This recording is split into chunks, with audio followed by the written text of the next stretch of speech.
So duodenal ulcer is when there is, it's usually a surgical emergency by the time I see it, because, you know, I'm a surgeon and I do acute care.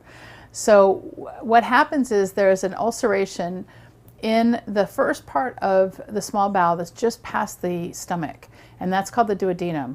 Some people like to call it the duodenum, but the real right way to say it is the duodenum.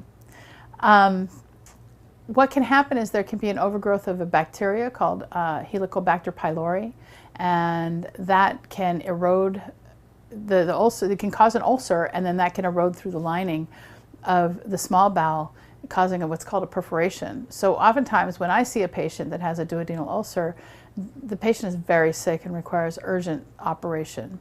Usually the operation includes opening the abdomen, that's called an exploratory laparotomy, and then we look for the ulcer. Normally we take a biopsy of that ulcer just to make sure it's not a cancer, because it is a place where cancer can grow. And then we try to close it, and then we bring what's called a Graham patch, or Roscoe Graham patch. It's a piece of omentum. Omentum is this fatty tissue that we call the policeman of the abdomen, and it lives off of the colon. It's its own separate organ, and what it does is it cleans the abdomen of foreign stuff. So if there's bacteria or whatever, usually the omentum can manage it unless it's overwhelming.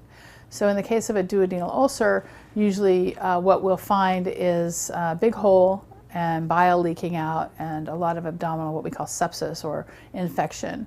And then we normally will close the hole primarily and then bring a piece of omentum up over it to patch it. And we keep the patient usually in the ICU for a few days, and we don't let them eat or drink anything for about 2 weeks, about a week, and then we'll check to make sure there's no leaks. So this is an emergency sort of situation when we see it. Now, there can be situations where there is a duodenal ulcer, may be found on routine upper endoscopy. So somebody may be complaining of chronic stomach pain, and gallbladder disease has been ruled out, or liver disease has been ruled out, and so a gastroenterologist will put a scope through the mouth and look at the stomach, and then may find an ulcer.